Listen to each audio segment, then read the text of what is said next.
Dios les bendiga. Estamos ya en nuestra serie Testigos de una Misión y vamos en el capítulo 7 ya del libro de Hechos. Hemos avanzado un poco, todavía nos falta muchísimo más.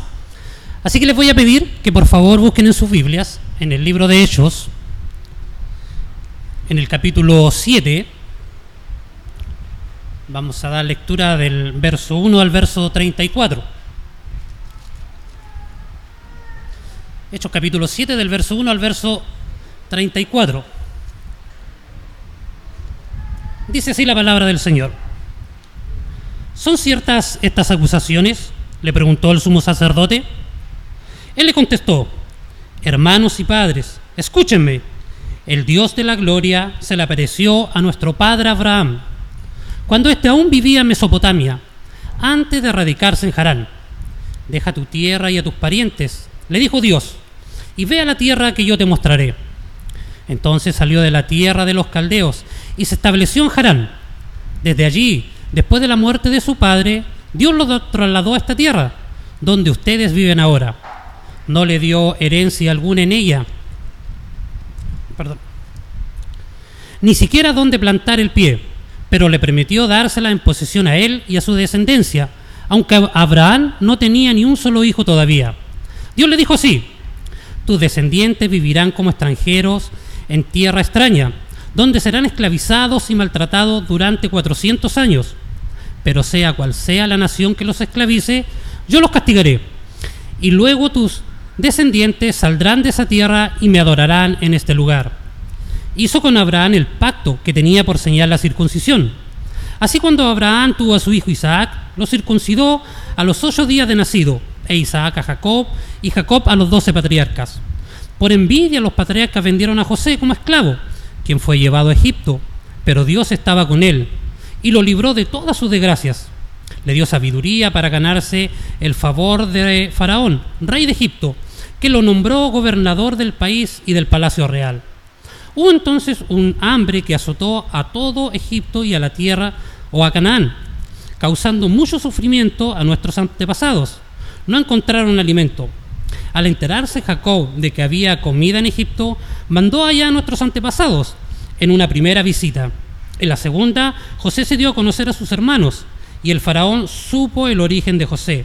Después de esto, José mandó a llamar a su padre Jacob y a toda su familia, 75 personas en total. Bajó entonces Jacob a Egipto, y allí murieron él y nuestros antepasados. Sus restos fueron llevados a Siquén y puestos en el sepulcro que a buen precio Abraham había comprado a los hijos de Hamor en Siquén. Cuando ya se acercaba el tiempo de que se cumpliera la promesa de que Dios le había hecho a Abraham, el pueblo crecía y se multiplicaba en Egipto. Por aquel entonces subió al trono de Egipto un nuevo rey que no sabía nada de José. Este rey usó de artimañas con nuestro pueblo y lo oprimió a nuestros antepasados, obligándolos a dejar abandonados sus hijos recién nacidos para que murieran. En aquel tiempo nació Moisés y fue agradable a los ojos de Dios. Por 3 meses lo crió en la casa de su padre, y al quedar abandonado, la hija de Faraón lo adoptó y lo crió como a su propio hijo. Así Moisés fue instruido en toda sabiduría de los egipcios, y era poderoso en palabra y en obra. Cuando cumplió 40 años, Moisés tuvo el deseo de llegarse a sus hermanos israelitas. Al ver que un egipcio maltrataba a uno de ellos, acudió en su defensa y lo vengó matando al egipcio. Moisés suponía que sus hermanos reconocerían que Dios iba a librarlos por medio de él, pero ellos no lo comprendieron así. Al día siguiente, Moisés sorprendió a 2 israelitas que estaban peleando. Trató de reconciliarlos, diciéndole: señores, ustedes son hermanos, ¿por qué quieren hacerse daño? Pero el que estaba maltratando al otro empujó a Moisés y le dijo: ¿y quién te nombró a ti gobernante y juez sobre nosotros? ¿Acaso quieren matarme a mí como mataste ayer al egipcio? Al oír esto, Moisés huyó a Madián. Allí vivió como extranjero y tuvo 2 hijos. Pasado 40 años, se le apareció un ángel en el desierto, cercano al monte Sinaí, en una llama de una zarza que ardía. Moisés se asombró de lo que veía. Al acercarse para observar, oyó la voz del Señor: yo soy el Dios de tus antepasados, el Dios de Abraham, de Isaac y de Jacob. Moisés se puso a temblar de miedo y no se atrevía a mirar. Le dijo el Señor: quítate las sandalias porque estás pisando tierra santa. Ciertamente he visto la opresión que sufre mi pueblo en Egipto. Los he escuchado quejarse, así que he descendido para librarlos. Ahora, ve y te enviaré de vuelta a Egipto. Amén. Tengamos un minuto de oración, por favor. Cierra sus ojos. Padre, en el nombre de Jesús, hemos leído tu palabra, Señor. Espero, Señor, de que tu Espíritu Santo obre en mi vida, obre en mi corazón para transmitir lo que tú quieras enseñar en el día de hoy, Señor. Abre el corazón y la mente de mis hermanos para comprender y entender lo que usted en esta hora quiere decir, Señor. Que tú seas resplandecido, que tú seas glorificado hasta ahora, en el nombre de Jesús. Amén. Quisiera empezar con una pregunta. ¿Alguna vez usted ha sido injuriado? ¿Alguna vez a usted le han levantado a lo mejor falso testimonio? Tal vez sí, tal vez no. Yo creo que a muchos de nosotros lo ha levantado alguna mentira. Esto es, quien bien sabe de ellos es un monje, Martín Lutero, reconocido como Martín Lutero, quien en el año 1517 se convirtió en un blasfemo para la Iglesia al clavar 95 tesis o 95 cuestionamientos en la Iglesia de Wittenberg. Este Martín Lutero, antes de nosotros pensar de que esto era un acto de rebeldía, tal vez, antes de pensar de que fue el primer, ¿cuánto se llama?, protestante revolucionario, que nosotros podríamos decir, oye, vamos a ir nosotros a clavar la Constitución allá. No, esto era algo normal en aquel entonces. El Palacio de Wittenberg uno podría ir y clavar algo para que pudiera ser discutido.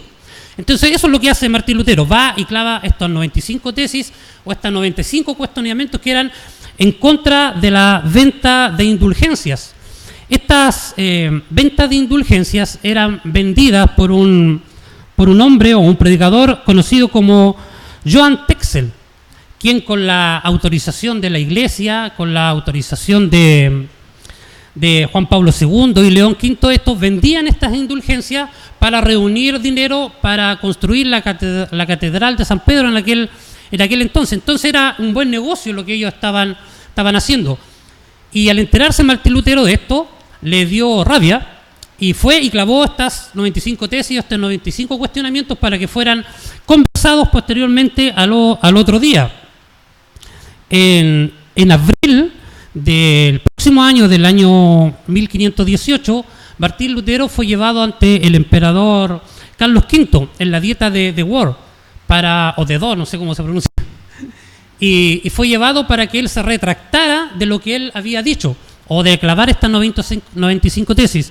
Y él va y dice lo siguiente, que si le podían demostrar con la Biblia y con la razón que él estaba equivocado, se retractaría. Y como no pudo ser así, él se convirtió en un blasfemo o en un mentiroso para la Iglesia. Y esa fue su cruz que tuvo que llevar durante toda su vida. Lo que acabamos de leer es más o menos similar a lo que le pasó a Esteban. Esteban es injuriado, Esteban le mienten, a Esteban le levantan falsos testimonios. Y la semana pasada lo veíamos con nuestro presbítero Juan, que estaban acusando a Esteban. ¿Quiénes lo acusaban? Lo acusaban unos de la sinagoga llamados los libertos, o judíos que habían sido liberados, por eso se les conocía como los libertos. ¿Y de qué lo acusaban? Lo acusaban básicamente de blasfemar contra Dios y de blasfemar o mentir contra Moisés. Y blasfemar contra Dios se trataba principalmente del templo o del lugar o de la tierra santa donde ellos asistían. Y de blasfemar contra Moisés era porque supuestamente Esteban quería derribar las tradiciones de Moisés. Lo interesante de este texto que hemos leído es de que Esteban no se trata de excusar delante de este concilio. Sus palabras no iban dirigidas a poder salir libre de las acusaciones que le estaban haciendo, sino más bien sus palabras iban dirigidas para él mostrar de que él era un verdadero judío, de que respetaba la ley, de que respetaba a Dios y de que respetaba las leyes de Moisés. Entonces en ningún caso él quiso excusarse o quiso salir libre de las acusaciones que le estaban haciendo. Así que él se transforma en ese momento en un blasfemo también para aquel entonces, para los libertos. Este texto que hemos leído, o este discurso que se le llama el discurso de Esteban, es un discurso de los más largos que hay en el libro de los Hechos. Por lo tanto, les vamos a dar 3 secciones para poder terminar este relato que sale en la Biblia. Así que hoy día vamos a hablar de la primera parte, que corresponde de Hechos capítulo 7, del 1 al 34, y lo que vamos a tratar de proponer con la ayuda del Señor es que Dios no se limita a lugares físicos ni geográficos en la redención de su pueblo. Eso es lo que trataremos de proponer con la ayuda del Señor. Y vamos a ver 3 puntos. Punto número 1 es que la historia de la redención nos muestra que la relación con Dios trasciende lugares físicos. Esto lo vamos a ver del versículo 2 al versículo 8. Y que la historia de nuestra redención nos muestra que las promesas de Dios se sostienen solamente en su fidelidad. Y que la historia de la redención siempre nos ha mostrado a Jesucristo como nuestro libertador. Esos son los 3 puntos que vamos a ver. En lo que acabamos de leer, Esteban toma el periodo patriarcal del verso 1 del capítulo 7, del verso 1 al verso 16, y del verso 17 al 43 expone el periodo mosaico para exponerle a los judíos o a estos libertos que Jesús siempre fue nuestro Redentor. Así que vamos, el plan de Dios no se limita a lugares físicos ni geográficos en la redención de su pueblo, y Esteban lo va a explicar aquí con la historia de Israel. Así que vamos a ver el primer punto. Dice, la historia de redención nos muestra que la relación con Dios trasciende lugares físicos. Esto lo vamos a ver del verso 2 al verso 8. Esteban enfatiza que nuestra relación con Dios está basada en la fe, no en evidencias físicas ni en evidencias estructurales. ¿Por qué razón? Porque si usted me acompaña ahí, no cierra su Biblia, si usted me acompaña al verso 2 del capítulo 7, dice lo siguiente. Le contestó: hermanos y padres, escúchenme, el Dios de la gloria se le apareció a nuestro padre Abraham cuando éste aún vivía en Mesopotamia, antes de radicarse en Harán. Dios le habla a Abraham en un lugar pagano. Dios le habla a Abraham en una cultura pagana. Dios le habla a Abraham, incluso él siendo un pagano ya, siendo su familia pagana, siendo todo el lugar donde él vivía, adoraban a otros dioses, e incluso él también adoraba a otros dioses en aquel entonces. Cuando Dios le habla a Abraham, él era completamente un pagano. Él estaba totalmente alejado del Dios verdadero. De hecho, Israel aún no existía. Aquí se empieza a comenzar la historia de la nación de Israel. Así que el llamado de Dios a Abraham y su relación con él trasciende lugares físicos, trasciende un templo, trasciende un lugar, trasciende todo lo que uno pueda creer. Así que Dios se revela a sí mismo a Abraham en diferentes lugares, no en la tierra prometida. Por ejemplo, Dios se le revela a Abraham en Ur de los Caldeos. Ahí en Ur de los Caldeos, Dios le da la promesa a Abraham que tendría una numerosa descendencia. Le da la promesa también de que en él serían benditas todas las naciones de la tierra. Y desde Ur lo envía a Harán, y desde Harán lo envía a Canaán. Y ahí nosotros vemos cómo Dios va trascendiendo el tiempo, cómo Dios va guiando a Abraham a través del tiempo y a través del espacio para mostrarle su plan de redentor que él tenía con Abraham. Esteban ha demostrado que Dios no se limita a un lugar físico ni a un lugar geográfico. Le habló ahí a Abraham en un lugar pagano. Y es, por ejemplo, como nosotros. Si bien es cierto, nosotros no nos alegramos por no tener un templo, pero sí el no tener un templo físico nos ha ayudado a entender de que el templo no es lo principal, que el templo no es la iglesia, de que no son las paredes, no es el púlpito, sino que la iglesia somos usted y yo. Y que cuando nosotros nos vamos de este lugar, cuando nosotros dejamos este lugar, nos repartimos a diferentes lugares de la ciudad.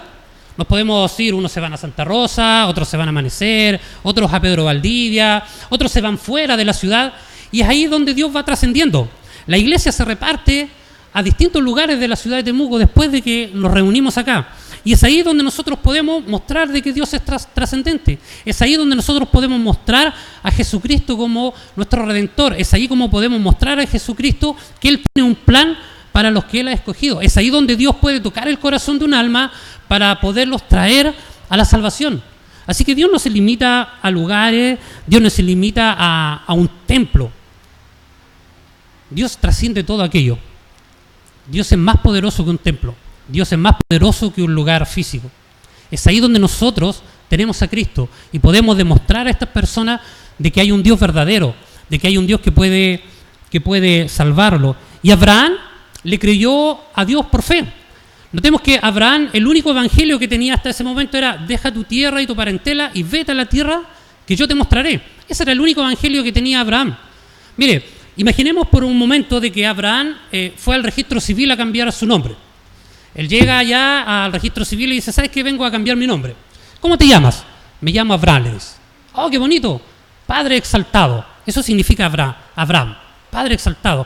Y la persona que lo atiende le dice: oye, tus hijos tienen que estar súper orgullosos de ti, Padre exaltado. No, es que no tengo hijos. Ah, ¿no tienes hijos? No. ¿Y cómo te quieres llamar ahora? Abraham, Padre de multitudes. Imagínense cómo habrá quedado esta persona que la atendió. Oye, a tu edad no tienes hijos, tu nombre significa Padre exaltado, y ahora te vas a poner a Abraham, Padre de multitudes, y tú no tienes hijos. Entonces Abraham le creyó a Dios por fe, de que Dios trascendía todo aquello, que él no veía a Abraham su condición, sino que él le creyó al Señor, que Dios trasciende todo lugar físico, toda promesa. Dios es poderoso para cumplir lo que Él quiera hacer. Así nosotros también, usted y yo, creemos por fe de que Dios trasciende todos los lugares, de que Dios puede obrar en cualquier lugar, donde estemos nosotros, donde estén los hijos de Dios, podemos mostrar a Cristo como nuestro Salvador y mostrar el plan de redención que Él tiene para nosotros.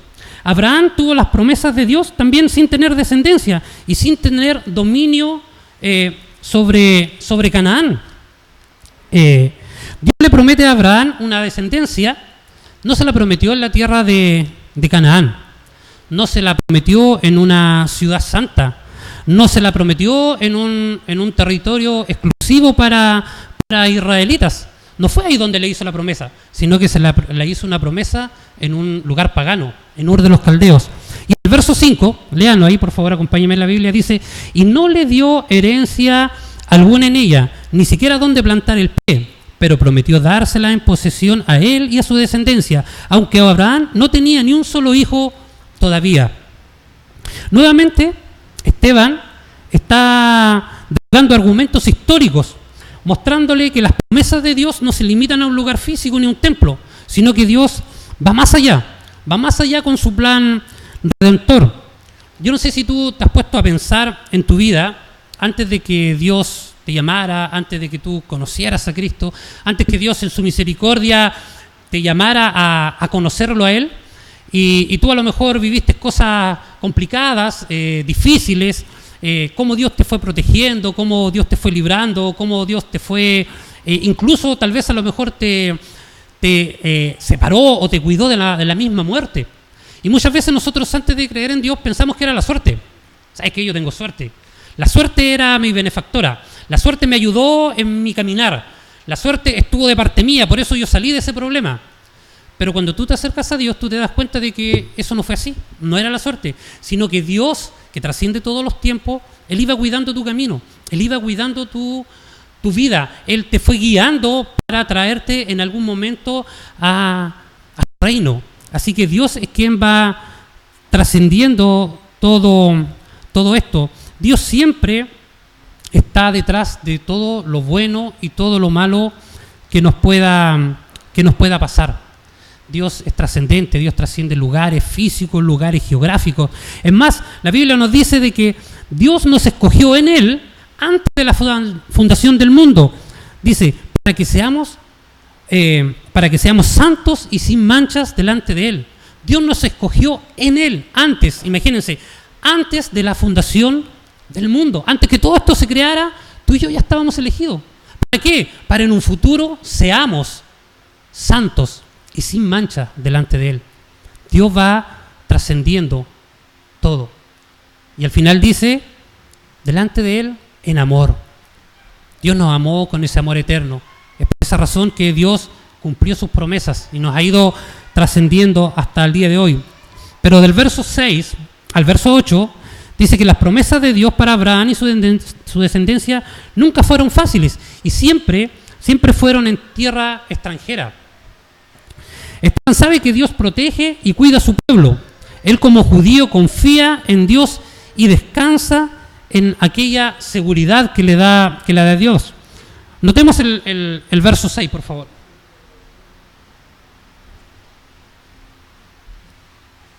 Verso 6. Y le dijo así: tu descendencia vivirá como extranjero en tierra extraña, donde serán esclavizados y maltratados durante 400 años. Notemos cómo Dios es quien lleva a Abraham a esta tierra para ser esclavizado. Notemos cómo Dios lleva su plan eterno ahí. Dios es quien le dice de que su pueblo sería extranjero. No es la casualidad, no es porque ellos eran un pueblo malo tal vez que lo esclavizaron, no. Fue Dios quien decidió que ellos fueran esclavizados. Fue Dios quien le dice, tu descendencia vivirá como extranjero durante 400 años. Notamos a Dios, cómo Dios va llevando su plan, cómo Dios está en control de todas las cosas. 400 años no es poco, es bastante tiempo en el cual este pueblo sufriría, en este pueblo sería maltratado, este pueblo sería esclavizado, este pueblo sería separado de su familia, sus hijos serían esclavizados, y fue un tiempo duro, fue un momento complicado para el pueblo de Israel. Tal vez algún tiempo tú igual sufriste, en algún tiempo tú igual pasaste alguna penuria, a lo mejor pasaste hambre, y pensaste a lo mejor que Dios no estaba con ellos, o que no estaba contigo. Asimismo, el pueblo de Israel pensaba en que Dios los había abandonado, que Dios los había dejado ahí en tierra extranjera esclavizados. Pero no es así. Dios está en control de todas las cosas y le dice que iban a ser liberados, iban a ser la nación que los castigaría, iba a ser castigada también. Así que Dios muestra su gracia ahí, llevándolos como esclavos, pero también diciéndolos que los va a traer. Dios siempre ha estado en control de todas las cosas. Dios muestra su gloria, muestra su poder ahí en la esclavitud, ahí en los momentos difíciles. Es más, Dios hace un pacto con Abraham y le dice, Dios es quien hace un pacto con Abraham, que es la circuncisión, y le dice que si su pueblo o su generación son fieles a él, Dios generación tras generación estaría con ellos. Dios es quien hace el pacto y Dios es quien generación tras generación es que va cumpliendo su promesa. Dios nunca se ha limitado a un lugar físico. Dios nunca se ha limitado a un templo. Dios trasciende todo eso. ¿Pero qué podemos aprender de esto? Podemos aprender de que Dios es más que un lugar físico. Dios es más que un templo. Dios es un Dios personal. Dios es un Dios vivo. Dios es un Dios que está en control de todas las cosas, de todos los momentos difíciles. Es ahí donde nosotros podemos confiar, aún en estos momentos difíciles, aún en estos momentos que está pasando nuestro país complicado. Dios trasciende todo ello, trasciende las edades y trasciende los tiempos para mostrar su gloria en nosotros. Así que nosotros podemos descansar en las promesas de Dios, en que Dios trasciende todo lugar, todo tiempo. Dios es trascendente. Y el punto número 2 nos muestra que la historia de la redención nos muestra las promesas de Dios que se sostienen solamente en su fidelidad. Las promesas de Dios se sostienen solamente en su fidelidad. Confiamos en su providencia. Y esto lo encontramos del versículo 9 al verso 16. Nuevamente Esteban expresa que no es un templo, no es un lugar físico, las garantías de que Dios está con nosotros, sino que solamente su providencia. Dios, solamente su providencia es la que está, la que sobrepasa o la que nos promete. Dios está al mando de todas las cosas, de todo lo bueno y de todo lo malo que nos pasa. Es más, cuando Esteban empieza su discurso, él dice, el Dios de toda la gloria se le apareció a nuestro padre Abraham. El Dios de toda la gloria, él reconoce a Dios como el Dios de toda la gloria. Así que el Catecismo Menor de Westminster, en la pregunta número 11, dice lo siguiente, dice, ¿cuáles son las obras de providencia de Dios? Y la respuesta es la siguiente: las obras de providencia de Dios son aquellas que en su santa, sabia y poderosamente preserva, escucha bien, preserva y gobierna todas sus criaturas y todas sus acciones de esta. Las obras de providencia de Dios son las que preserva y gobierna todas las acciones de sus criaturas. Dios está en control de todo. Las promesas de Dios, su fidelidad, su providencia, están fuera de ti y de mí. No dependen de nosotros, solamente dependen de nuestro Salvador. Por ejemplo, Dios fue quien cuidó a José de la envidia de sus hermanos. Mira, acompáñame al verso 9. Dice: por envidia los patriarcas vendieron a José como esclavo, quien fue llevado a Egipto, pero Dios estaba con él. Qué bonito, ¿ah? Sus hermanos lo vendieron, dice la palabra, pero Dios estaba con él. No estaba en un lugar santo, no estaba en una tierra santa, sino que estaba en Egipto.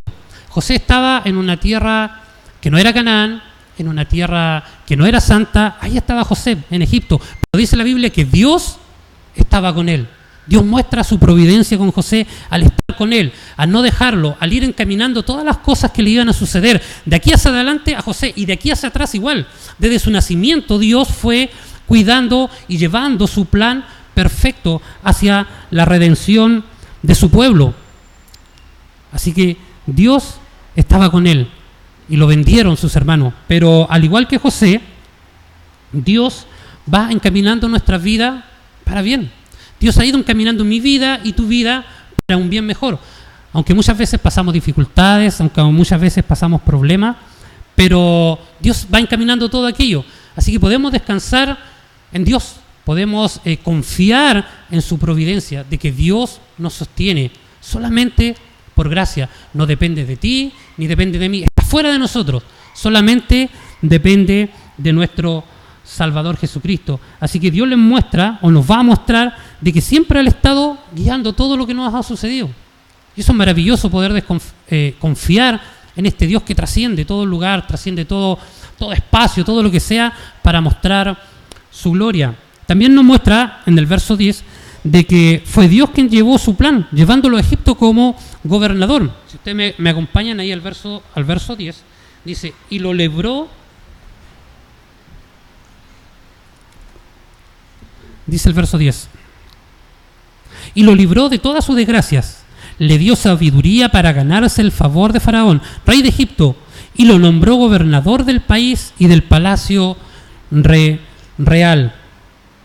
Es Dios quien lo libra, es Dios que le da la sabiduría, es Dios que le da el favor del rey para luego ponerlo como gobernante y rey sobre toda la tierra de Egipto.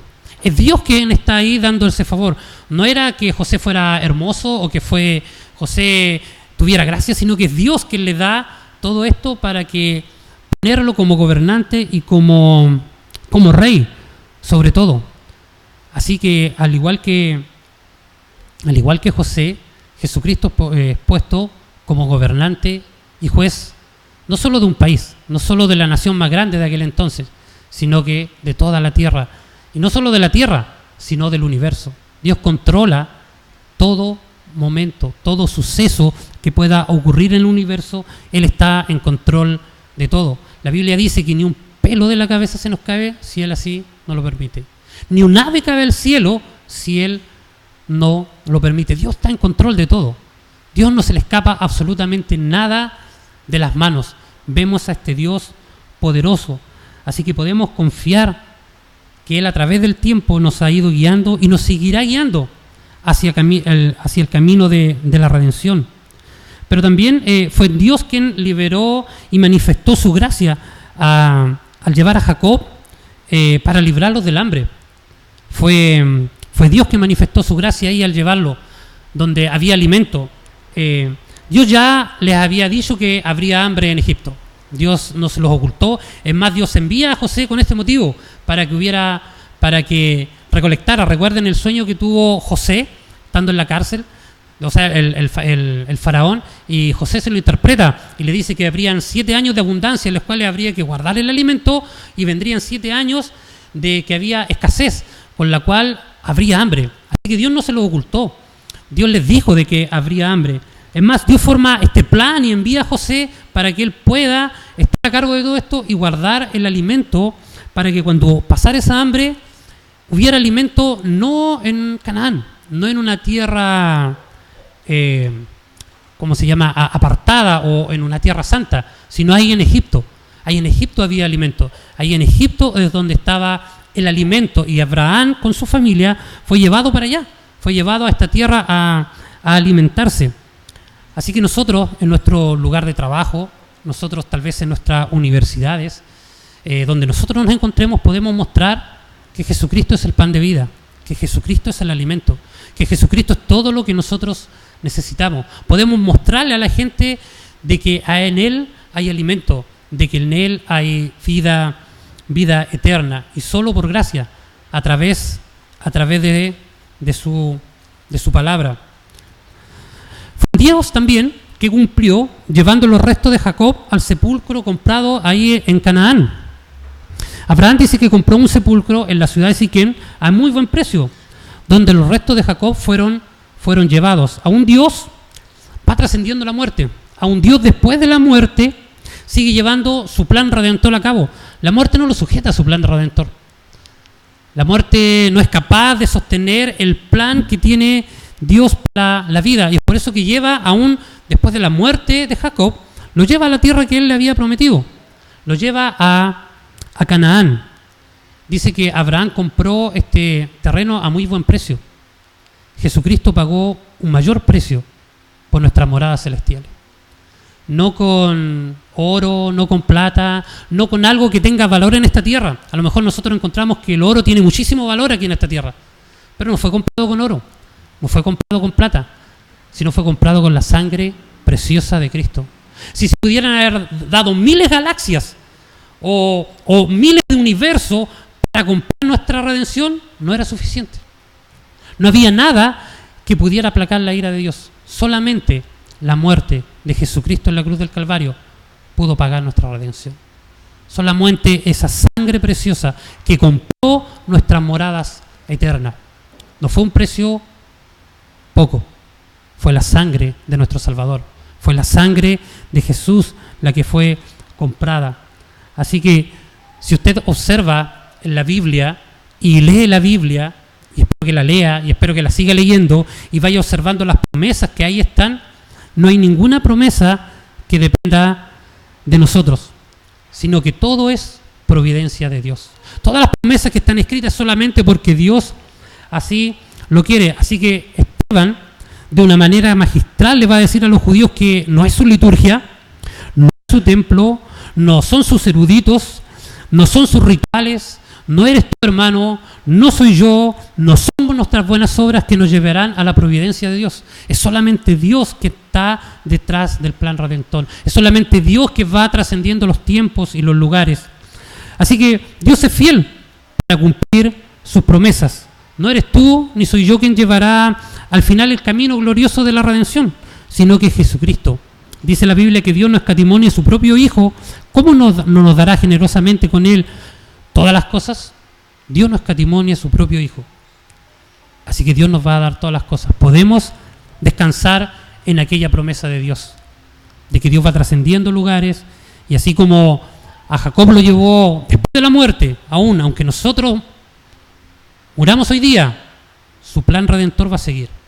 Esa es nuestra confianza. La muerte no puede ser el final. De hecho, la muerte no es el final. La muerte es el principio de una vida eterna con Cristo. Cristo trasciende todo tiempo, trasciende todo lugar, trasciende cualquier cosa. Incluso la muerte no lo pudo retener a Él. Resucitó al tercer día. Pero también vamos a ver el tercer punto y el último, que la historia de la redención siempre nos ha mostrado a Jesucristo como nuestro libertador. Esto le ha demostrado a los judíos de que Dios es y será trascendente en su plan redentor y que no se limita a lugares físicos ni a lugares geográficos. Es más, cuando se le aparece a Moisés en una zarza que ardía en el monte Sinaí, le dice, oye, quítate el calzado porque estás pisando Tierra Santa, en un monte, en el monte Sinaí, cuando se le aparece a Moisés. Ahí le dice, quítate el calzado porque estás pisando Tierra Santa. Donde está Dios, ahí está el lugar apartado. Tú tienes a Cristo en tu vida, tú tienes el Espíritu Santo, y donde estás tú es un lugar apartado. Donde estás tú es que Dios puede apartar a aquellos, solamente siguiendo su plan redentor, siguiendo siendo testigos de esta misión. Así que paralelamente a eso, a de que Dios trasciende lugares, de que Dios trasciende tiempo, de que Dios va más allá de un templo, paralelo a eso les va mostrando Esteban de que Jesús es nuestro libertador, de que Jesús fue siempre el libertador. De hecho, una de las acusaciones que le hacen a Esteban es que él destruiría el templo y al tercer día iba a ser reconstruido. Y él no fue quien dijo eso. Recordemos que fue Jesús quien dijo que él destruiría el templo y al tercer día sería reconstruido. Y él no estaba hablando de un templo físico, Jesús, nosotros ahora lo podemos entender. Estaba hablando de él. Él es el cumplimiento del templo, él es el cumplimiento de la Tierra Santa. Jesús es el cumplimiento de todo. Y paralelamente a esto, les va mostrando a estos judíos libertos de que Jesús era el libertador, de que Jesús era la tierra prometida, de que Jesús era el final del templo. Así que no estaban acusando directamente a Esteban, sino que estaban acusando el mensaje de Esteban. Y el mensaje de Esteban era el mensaje de Jesús. Por lo tanto, iban directamente contra Jesús. Y de hecho, más adelante se lo va a ir demostrando y va a ir tomando más fuerza esta historia de que Jesús era el libertador prometido. Así que Esteban les va a dejar bien en claro esto, que ellos, como rechazaron a Moisés y rechazaron a José, también habían rechazado a Jesús. Es más, sus antepasados habían rechazado a todos los profetas. Al igual que Jesús, Moisés también fue rechazado.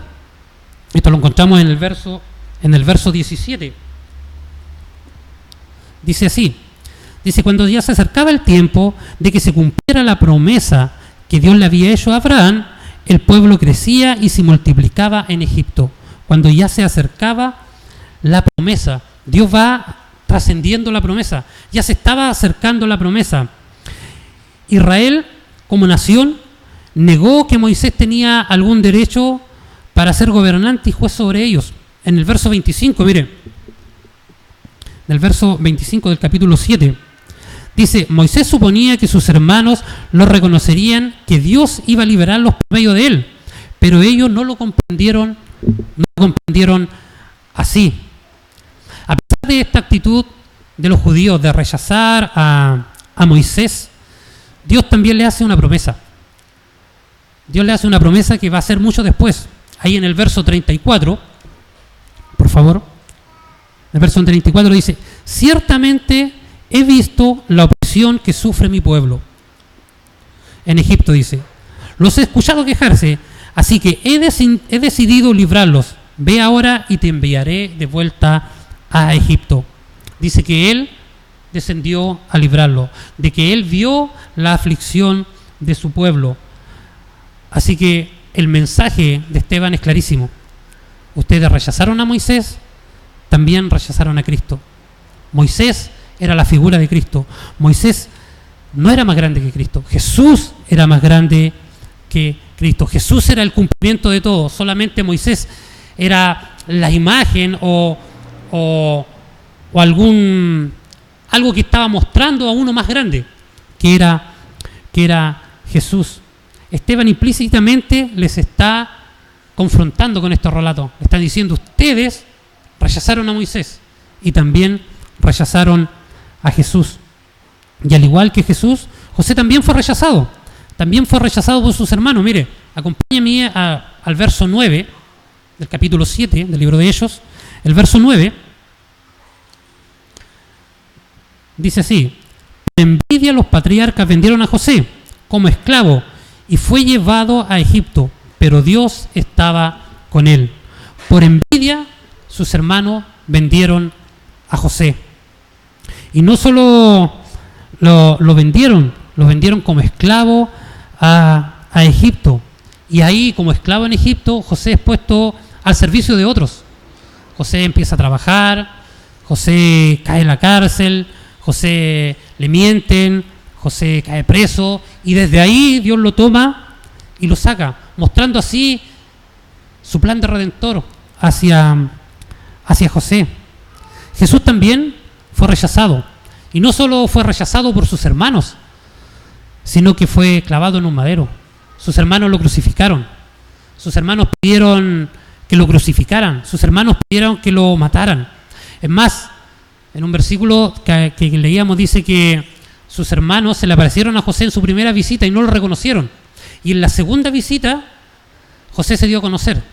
Cuando Jesús vino, en su primera visita no lo reconocieron como el Señor y Salvador. No lo reconocieron como aquel que traía el plan redentor, sino que lo crucificaron. Pero en su segunda visita, Él se va a mostrar. En su segunda venida, Él se mostrará como el Rey, como el Salvador. Así que Jesús no vino a este mundo a ser servido, sino vino a servir y a dar su vida por muchos. Y dice que Dios lo exaltó hasta lo sumo y le dio un nombre que es por sobre todo nombre, para que en el nombre de Jesús se doble toda rodilla de los que están en el cielo, de que como están en la tierra, y toda lengua confiese que Jesús es el Señor, para gloria de Dios Padre. Jesús es y será nuestro libertador. Así que Esteban le está dejando bien claro a estos judíos libertos de que Jesús era el libertador y que ellos lo rechazaron y que ellos lo clavaron en un madero y que ellos permitieron que muriera, pero al tercer día resucitó y está sentado a la diestra de Dios Padre Todopoderoso. Así que es maravilloso saber cómo Esteban le está mostrando de que tanto Moisés como José mostraban a uno más grande, que era Jesús. Jesús es el cumplimiento de todo.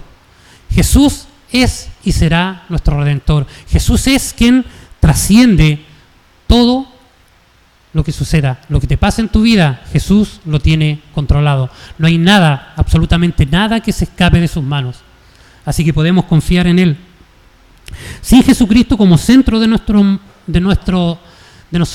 vida, nada va a resultar. Nada nos será satisfactorio. No podemos perder el centro que es Jesús. Si perdemos de vista a Jesucristo como nuestro libertador, nos desviaremos, nos iremos por otro camino. Así que el escritor del libro de Hebreos nos dice y nos da un consejo y nos dice lo siguiente: fijen la mirada en Jesús, el indicador y perfeccionador de nuestra fe, que por el gozo que le esperaba soportó la cruz, menospreciando la vergüenza que ella significaba, y ahora está sentado a la derecha del trono de Dios. Jesús es el centro de todo. Así que no desviemos la vista de nuestro Salvador Jesús, del que trasciende espacios, del que trasciende lugares, del que trasciende todo. Así que confiemos en su plan redentor. Y quiero terminar con una pregunta. ¿Estamos confiando hoy, en medio de toda esta dificultad, en medio de toda esta crisis, estamos confiando en este Dios que trasciende? ¿Estamos confiando en nuestro Salvador? Esteban nos dejó bien claro de que Él trasciende lugares, de que Él trasciende espacios, de que Jesús es nuestro libertador. Así que ahora nosotros podemos confiar en Jesús, de que Él es y será nuestro libertador por toda una eternidad, trascendiendo incluso hasta la muerte. Y más adelante, en los dos siguientes temas que se van a dar, se va a ir mostrando a Jesucristo aún más como nuestro libertador. Y va a llegar una cúlmine donde estos judíos libertos ya no van a poder soportar lo que Esteban le está demostrando con la palabra del Señor. Así que oremos. Incline su rostro para orar. Padre, en el nombre de Jesús, te damos gracias